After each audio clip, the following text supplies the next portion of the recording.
everybody, it's time for another edition of This Week in Cleantech. 15-minute-ish roundup of the biggest stories in climate and clean energy this week. We got a weird kind of energy on this Friday, June 19th, 2026. We got a returning guest, Tim McDonnell from Semafor, joining us. I think that might be why. There's some familiarity, some comfort that breeds weirdness between all of us. Maybe it's Brian Mendez's mustache, particularly nicely trimmed this morning. I'm Factor This content director Paul Gerke, joined as always by Cleantech commentator Mike Casey of Tigercomm.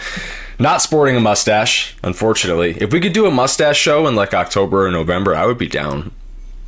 All right, well, you and Mendez were so corny. I felt like I was like in a whiskey factory. Just did you just disassociate corn, there? Were you even listening to me? Corn mash. Yes, I did. I'm not taking your mustache bait, dude. Your mustache bait? I'm not taking your mustache bait. All right? Hey, listen. That sounds like... Paul, come back to the light. We're taping a show, brother. Come back to the light. Listen, hey. It's your turn to talk. I'm giving a shout out to Mira Raval. She's Chief Content Officer for Climate Hive, or a podcast out of Dubai. Dude, how cool is that? We get people from halfway around the world listening to our show. Yeah. It's a long ways away. Yes, sir. It's very cool. But you can get there with the speed of electronic transmission, and that's the beauty of podcasting in today's day and age. The other beauty of podcasting is you guys getting to interact with us, and we love to share your thoughts on the show. So anytime you want to reach out, feel free to do so. You can probably find our regular email addresses pretty easily, but we also have one for the show. It's twictwick@tigercomm with 2ms.us. As always, as the allure of this program, 5 stories in climate and clean energy this week that we need to talk about. Let's start with story number 1. Valerie Volkovici from Reuters. Did I nail that name? You really leaned into it. I liked that. All right. Fast-track power plants fuel AI boom with little public scrutiny, Paul Gerke. Yeah, tell me something we don't know. Meta's 800-acre Bowling Green data center in Ohio, one of dozens of large off-grid power projects that's been approved in the last few weeks or months without years of permitting, environmental studies, or the public hearings that are typically required for stuff like this. Developers argue these off-grid plants that are serving private customers like the big hyperscalers are exempt from a lot of the normal rules. The Apollo gas plant feeding Meta's project got the green light from the Ohio Power Siting Board in under 3 months. It's a quick turn. The state's draft air permit wasn't even public until after construction had already started. And to keep things quiet, some developers have leveraged NDAs with local governments or operated through shell companies. Some local officials have redacted public documents or fast-tracked permits that would have otherwise triggered some public hearings. Meta ran the Bowling Green project under the code name Project Accordion for nearly 2 years. That's something we've spotted elsewhere too, Mike, where it's some weird project code name under a shell company, under an LLC you've never heard of. And even when you have some of the big players commit to the project, the EPCs or the equipment suppliers or whatever, they'll say it's still for a yet to be named large technology company. And you can guess on one hand who it might be, but they're doing everything they can to mask this. Yeah. Our folks, our friends in the tech industry are wondering why they have 70% opposition in the American public for getting data centers built. Problem. It's remarkable. So first, hey, shout out to our friend Michael Thomas over at CleanView. His data formed the basis of the story. It showed that there are at least 57 off-grid U.S. power plants proposed or under construction to serve individual data centers. Capacity totals 73 gigawatts. That's a whole lot of electricity. The story identified more than a dozen of these projects that won approval in under a year with little or no notice to residents. Again, spraying people repellent all over ourselves, not a good idea. Most of these plants run on, you guessed it, frack gas, which means pollution into these communities. And lawmakers in my home state of Ohio, you know, the one with the $61 million fossil fuel bribery scandal under its belt, you cannot make this up. They slipped a secrecy provision into an unrelated college athletics bill, and under it, local officials could face criminal charges for disclosing data center details to their own constituents. I mean, that is wild. It's like, dude, you're just trying to get people to hate you. Like, you're going out of your way. It's insane. Paul, story number 2. Our second story this week is by Jameson Dow from Electrek. It's titled, "Another Day, Another Illegal Billion-Dollar Bribe to Raise Your Electricity Prices." A pointed headline. Show us how sharp the spear is, Mike. Yeah, so Doug Burgum, who it could be reasonably speculated about, would like to run for president someday. I don't think he understands that he's going to wear these around his neck. Like in a time of fiscal insolvency at the federal level, increasing electricity prices for people, average Americans, you are cutting our tax money, checks from our bank account to energy companies to walk away from energy production, clean energy production. So this time, the Genius Show is going to write a $765 million check to Invenergy to cancel 4 leases off New York, New Jersey, California, and Maine in exchange for redirecting that capital to, you guessed it, fracked gas projects because those guys need more corporate welfare. This would bring the total to roughly $2.6 billion across 3 deals this year, all aimed at shifting companies off cheap, clean energy and onto dirtier, more expensive gas. These payouts come from the Judgment Fund, which exists to settle lawsuits against the government, but no lawsuit has ever been filed, to all the fossil fuel bros on LinkedIn who drool all over themselves about pro-clean energy policies. Let me just tell you, I don't want to hear from you until you have sent me the URLs of your LinkedIn post decrying this gross, corrupt fossil fuel welfare. Paul, your thoughts? Yeah, I mean, my thoughts are pretty similar to yours. This seems just absolutely absurd that the administration would dip into that fund, which is funded by taxpayers, by you and me, to decide to just reimburse you basically for the investments that you made in what were supposed to be substantial additions to those regional grids. And the timing matters a lot here. I mean, we talk about it all the time on the show. Electricity demand is skyrocketing, projected to grow double digits, 20%, 30%, 40% over the next decade or so. It's something we really haven't seen in quite some time, if ever. And that's where you want to have this pipeline of fast to build renewable energy. And especially when we're talking about some of the cheaper technologies to get online, where you don't have to wait, 3.5 years to secure your gas turbines. A coalition of states has already sued over the Total Energies deal. I would expect there were to be more lawsuits here. It feels like the only way that this administration gets corrected is through actions in the courts. And the courts have been kind to the offshore endeavors in the United States previously, in so much the 5 that got taken to court or took Trump to court and all won when he tried to halt construction there. Given how everything else has gone, we'll see. I'm cautiously optimistic, Mike, but ratepayers, you and I, we're the ones left holding the bag. Oh my God. It's just incredible. There needs to be a federal law against stupidity, but, that would be a more perfect world. So here, our third story, Climate Tech VC newsletter. The IPO boom is back, baby. Paul, what do you have to say for yourself? Do you remember losing a bunch of money on this? Because I think I did. Back in like 2020, 2021, there was that wave of climate and EV startups that went public through SPACs, those blank check shell companies that let you skip all the normal IPO scrutiny. I believed in a lot of those companies and lost a few bucks on them. Those companies had little revenue, missed badly, collapsed.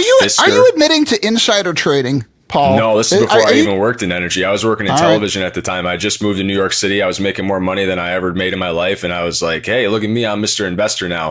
Fisker was what's in the script. And I did lose money on Fisker. I thought Fisker was super cool. They had the Ocean SUV, right? I think you can still buy those, but you can't get anyone to maintenance them. So like, it's sort of like a depreciating investment, like by the day. They went bankrupt. Nikola's founder went to prison, if you remember. And then 3 years after that bust, it sounds like Climate Tech is now back, Mike. We're back, baby. Listings up 83% off their 2024 trough. Those troughs went really low, though. That's not really saying all that much, but I digress. This time, it's a real IPO story, not just the SPACs. Energy is heading for the big time here. Transportation led last time. Energy is now the leading vertical. Headliners nuclear and geothermal. You may have seen X Energy, Fervo recently went public. Both debuted over $11 billion. That's a lot of money. Most don't come online at scale until after 2030. Fervo, pretty early. They're the big geothermal developer. If you don't know what they're working on, they went public at 41,000 times revenue. I'd love to know what the Shark Tank folks think about that, Mike. Yeah, they probably wouldn't agree with that. So the newsletter, it brings up a quieter group of, I think it's safe to say, more legit energy services and equipment companies. Legends, our friends at Solve Energy, shout out to George Hirschman, E-Rock, is arguably more commercially grounded with 1 to 3 billion in trailing revenue that can deploy today. Near-term cash flows versus the promise of future growth. That's a big deal. These IPOs are tied to the AI build-out, and companies are rushing to go public before the bubble deflates. The SPAC risk has not gone away either. Several fusion deals are announced but not closed, and if they close into a softer market, you get a repeat of 2021. That will all be determined, Paul, but you need to talk about our fourth story. Yeah, I do, but I just want to say real quick that when you shouted out Legends, Solve Energy, and E-Rock, it sounded like you were shouting out some rappers I'd never heard of for a second, and then I was like, oh, right, those are companies.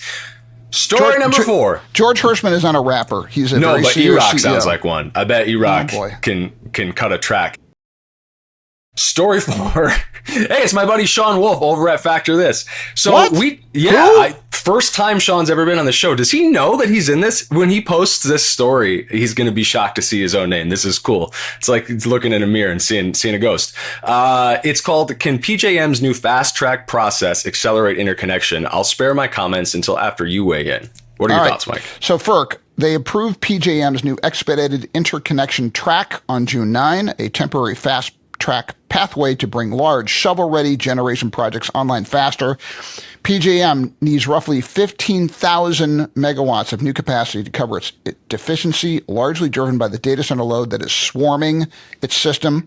The track allows up to 10 projects per year, each over 250 megawatts, any fuel type, including storage. Projects have to be sponsored by a PJM state. They've got to interconnect within that state, and they have to prove 100% site control and reach commercial operation within 3 years. PJM expects to turn around an interconnection agreement in about 10 months versus the annual slog. Paul, your thoughts on your colleague's piece? Yeah, listen, this is a big issue right now. So PJM's interconnection queue has been a punching bag for years, and probably rightfully so for a lot of reasons. They just started processing interconnection requests for utility scale projects, and we don't really know how that's all going to work. And they're already talking about retailoring the process and maybe starting from scratch and retooling, and they're adding these programs. I know FERC is meeting about this week to try to figure out how we might expedite large load interconnection nationwide. The catch here, Mike, is like, I think what PJM is trying to do is only attract the most serious speed to power folks. There's like a $500,000 study deposit, $15,000 per megawatt in readiness money. PJM says that it screens for serious projects. This does do that, but it also like shuts out everybody that doesn't have the infinity capex spending capabilities of that same handful of like 5 hyperscalers we talked about earlier on the show. The 250 megawatt threshold drew protests, sort of an arbitrary number. It favors, again, those massive projects, and groups like NRDC point out that renewables and storage, it's really tough to hit that bar. And the 250 megawatt projects that do qualify are the ones most likely to hit network upgrade or supply chain delays anyway, which often slow down timelines. It would make this quick connect thing more complicated. Some commentators warn 10 months just isn't enough time for a thorough transmission review or real public input. FERC basically said, it's your job to decide whether PJM's plan is reasonable, not something, whether something better exists. As it's been described to me before, FERC has a toolkit. If something's broke, they can find the tool in the kit and try to make things work. It doesn't mean they necessarily have a better wrench in there. They're going to let this go for PJM. It's only going to affect like 10 projects a year, it sounds like, Mike. It's going to be those big boys. We'll see how it plays out. I don't expect the process at PJM to stay the same for very long. It sounds like they like to tinker. Let's get to our guest, shall we? Yeah, I'd like to know about the fossil fuel lobbying that went on that rule. Just saying. Shout out Sean Wolf, first time on the show, man. Hey, thanks for writing that for us. And Sean, I will discount your Venmo payments to me for doing this from $50 down to $40. So you can just send that to me this week. All right. Hey, Tim McDonnell from Semafor, he is back he might now be the most interviewed person on the show with this. It's kind of like he's like the Messi of This Week in Cleantech. I think he's putting in his record-winning goal here with this appearance. Not that he gets out of bed in the morning to come on the show, but hat-trick, baby. He has got a really interesting piece. Hormuz will never really be open again. Tim, I know you were feeling a little bit overshadowed reporting out of a war zone with the Iran war. Now that's supposedly done, the war zone you live in will get more respect, I guess. But we dither. Tell us about your take on this settlement, because I've been thinking about this all week, and I got to tell you, I don't know what to make of it. Yeah, I mean, I think one thing that's clear here is that Iran's energy weapon really worked. They took this unprecedented measure of closing off the Strait of Hormuz, which everyone had known for decades was a risk, but I think there was still a lot of uncertainty about whether Iran would or could ever do that, and they did, and it predictably caused this massive backup of oil and gas supply, 1 billion barrels plus of oil that were taken off the market in the last few months. And what's been interesting is that the impact has not been, I think, as extreme as many people, including myself, thought that it might be. We haven't seen the U.S. or European benchmark oil prices exceed the level they reached after the 2022 invasion of Ukraine. But of course, there's been pain in Asian countries and in other sectors, and people are paying more for gasoline. So, but I think what's been interesting is that there's just these buffers that we've had in the economy over time, kind of energy security buffers that we've built up, strategic reserves and other things kind of worked well in this case. And U.S. oil production, definitely helped, exports hitting a record high. But I think what happened here was Trump, could see the cliff coming. We're running down to the bottom of a lot of reserves. He said as much in his remarks yesterday. You don't want to see bedlam. That was his quote. So, he clearly knew that something was coming and the pressure was on to make a deal. And now Iran comes out of this having shown that they're capable of closing the strait and now getting paid in the form of sanctions relief for the pleasure of reopening it. So of course, Iran has suffered a lot through this, taken a lot of military damage, lost leaders, they faced a lot of setbacks. But in some ways they're coming out of this in at least a strong or possibly a stronger position. So it's just been a very interesting ride. And the last thing I'll say is we don't know how this is going to go.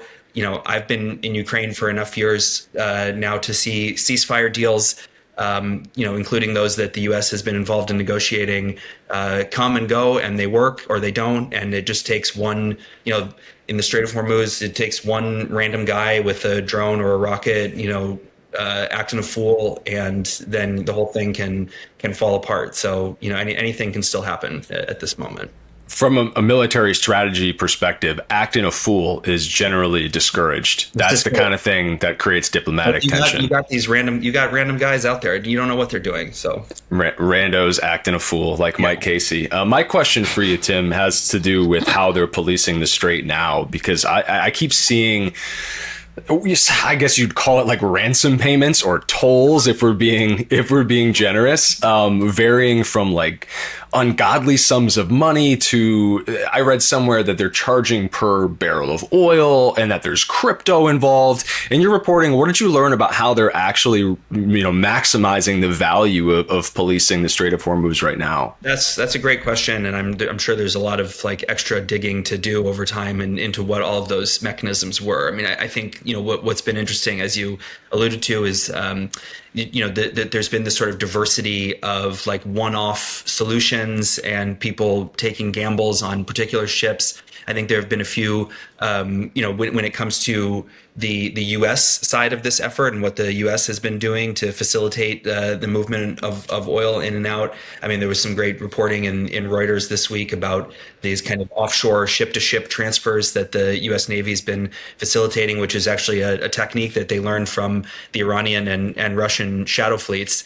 And in order for those things to work, you need to have at least a few ship owners. There's some brave Greek, ship owners out there who have been basically, running kind of shuttle runs through the strait to bring stuff out into the ocean for loading. So, what Iran has had to do. I mean, and this is the big kind of question going forward.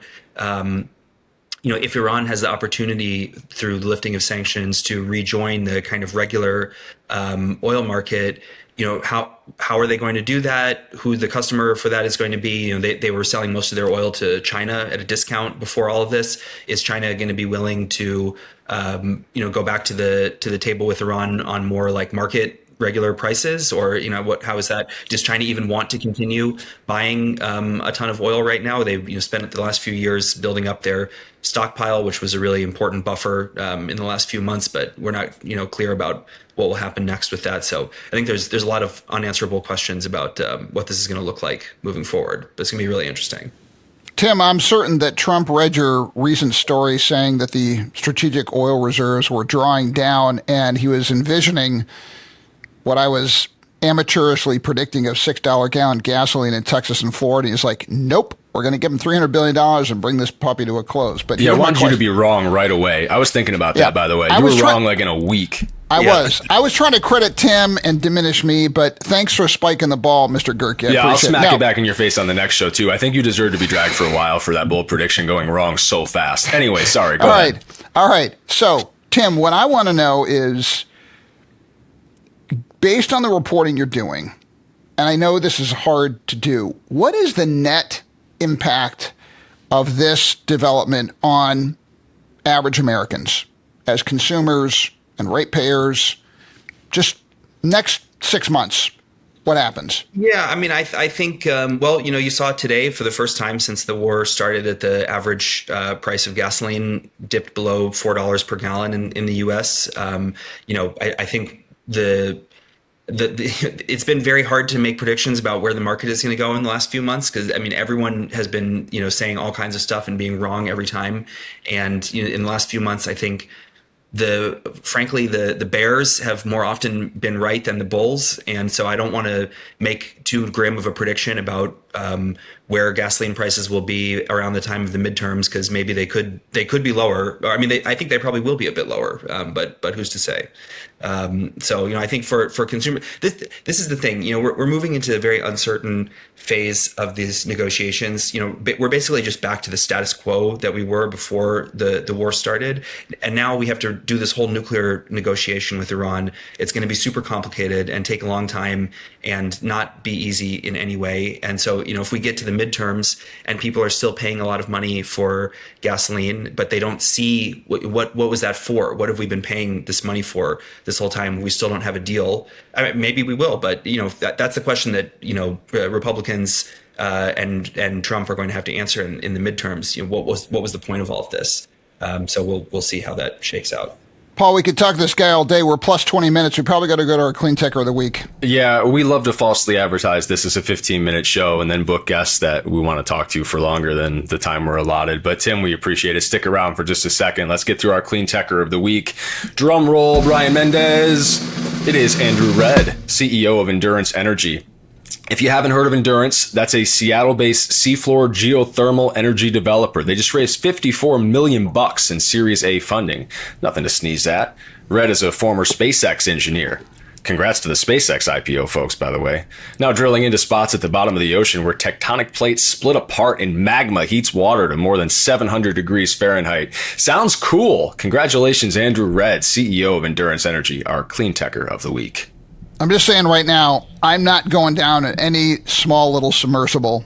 Never again. Not since the last time. I'm not interning for these guys, and I'm not going down the submersible. I don't care how cool it is. I'll get you an N64 controller to steer it with. Come on, yeah, Mike. Okay. All right. So I'm going to thank our often wonderful, but not always wonderful producer, Brian Mendez, and Claire Quirin and Alex Peterson for gathering these stories. Yeah, shout out to you guys. I think we should have a Mendez cam sometimes. We should just park him in the corner. No, do not keep him on mute, but we'll just watch him react to the funny things we say. No, the court intrigue will thicken immediately. That's terrible. That's like putting me in a fruit pie factory. Employee theft would skyrocket. Don't do that. You think about that a lot, huh? Anyway, thanks for joining us on This Week in Cleantech as we push way over 20 minutes. Thanks to Tim McDonnell for sticking around and for weighing in with a little expertise to break up the chicanery.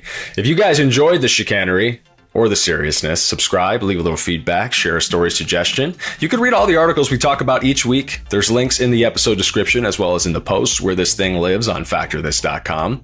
We'll do this again next Friday, probably.